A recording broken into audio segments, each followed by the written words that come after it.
السلام عليكم ورحمة الله وبركاته. معاكم اسلام. لو انت قاعد بتلعب انت واصحابك وعايزين تلعبوا كيلو بامية، الكلام ده قديم خلاص. جبت لكم برنامج انت وخمسة ستة، عدد ما عايزين دلوقتي تشوفوا مين اللي هيبدأ الاول او مين اللي هيلعب اللعبة الاول. جبت لكم البرنامج دوت. لو نفترض انا حطيت صبعيني ده على اساس ان هما اتنين مثلا.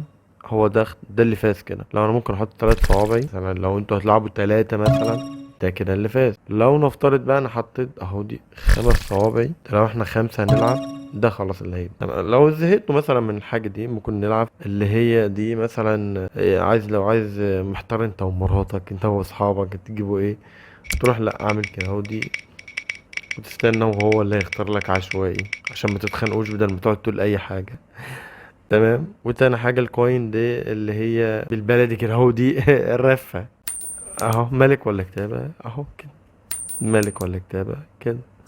تمام. واخر حاجة، او انت قاعد بقى بتلعب طاولة لا لو انت عايز مثلا تلعبوا يعني بالنرد. ولو عجبك الفيديو وبتتابع البرامج الغريبة، ما تنساش تعمل لايك وتتابعني، وشكرا.